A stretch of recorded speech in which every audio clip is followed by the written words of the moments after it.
So sa video na ito, pag-uusapan natin ang tungkol sa slope ng curve.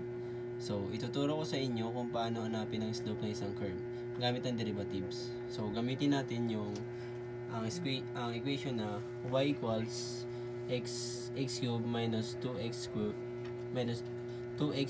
squared plus x plus 1. So ang unang step natin na gagawin ay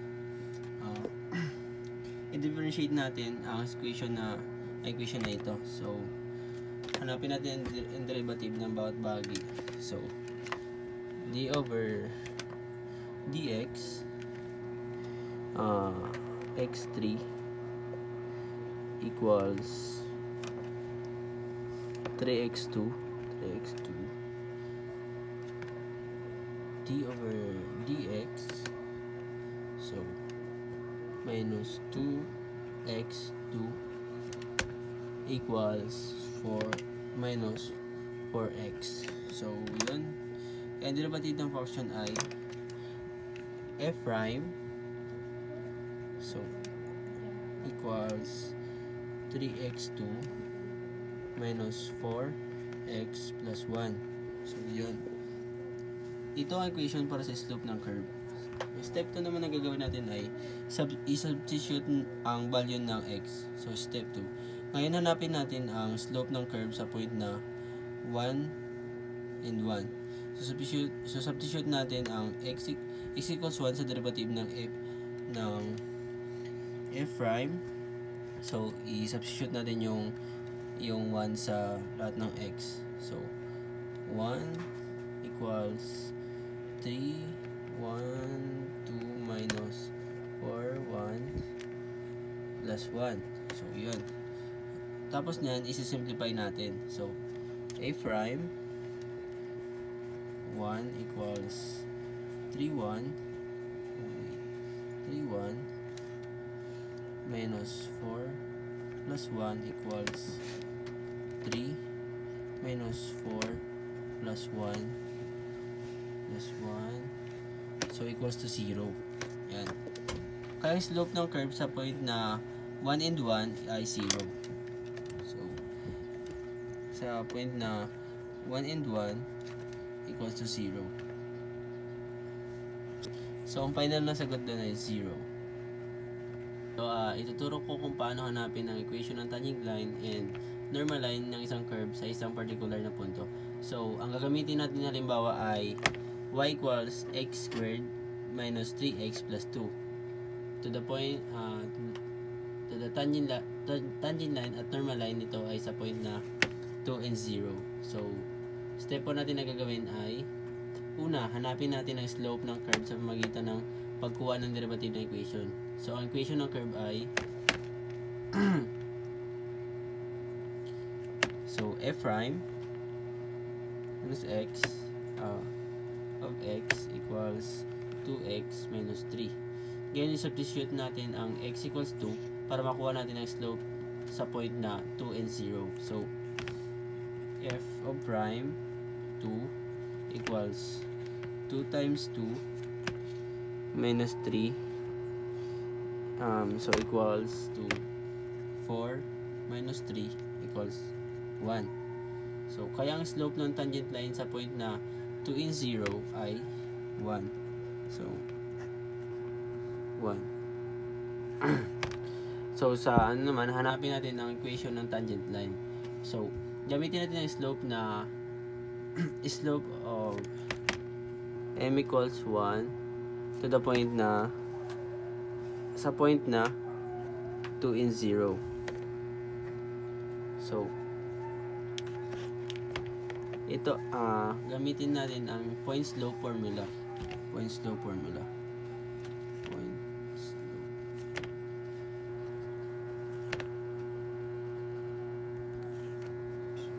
Y minus y sub 1 equals x minus x sub 1.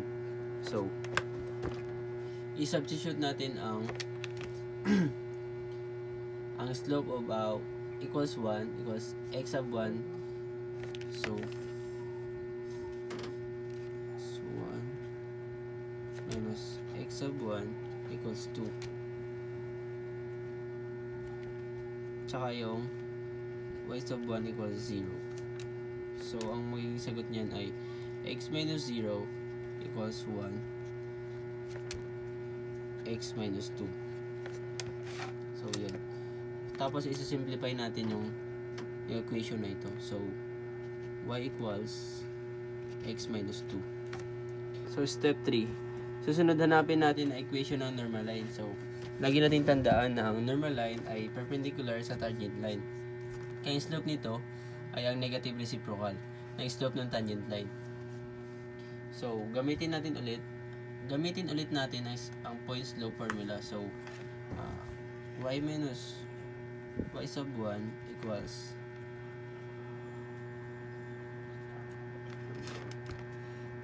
x minus x sub 1. So, i-substitute natin ang m normal equals, substitute natin ang m normal equals negative 1, tsaka yung x sub 1 equals 2.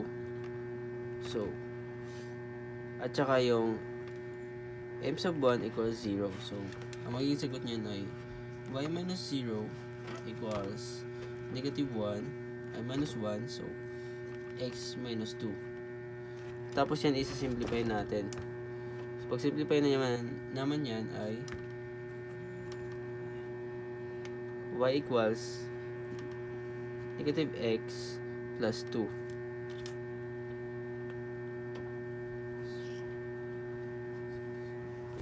So, ang sagot natin sa tangent and normal line ay 1 and y equals negative x plus 2.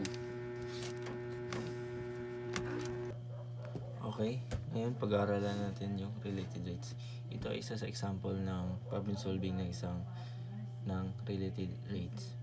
A balloon is being inflated and its radius is increasing of 2 cm per second. How fast is the volume of the balloon increasing when the radius is 5 cm? So,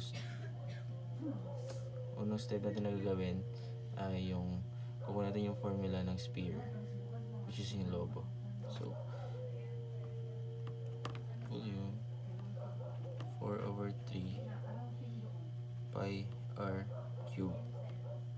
Step 2. Kunin natin ang derivative ng formula na ito. So, dv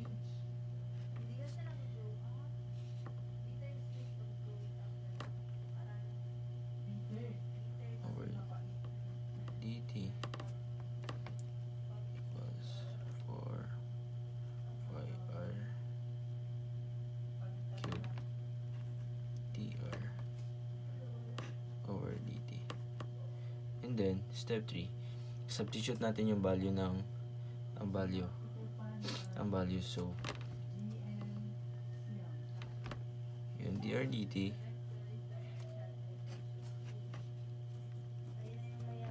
which is yung 2 cm per seconds. Yan yung rate ng paglaki ng radius. Kasi yung radius naman natin is yung 5 cm. And then, substitute lang natin dito sa formula yung mga value natin. So, dv over dt equals to 4 pi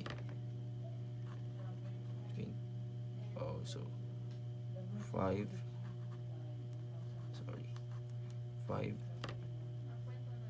squared and then 2. And then, yun, susolve na natin. So, dv over dt equals 4 pi 25 then 2.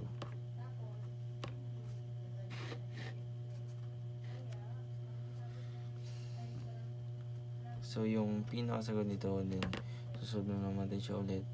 So, sagot nito is t equals 200 pi centimeter cube per seconds. sa inyong ang volume ng lobo ay lumalaki sa bilis ng 200 pi centimeter cube per second umulit kumulang na 628.32 centimeter cube per seconds. So the volume of balloon is increasing in speed of 200 pi centimeter cube per second or 628.32 centimeter cube per seconds.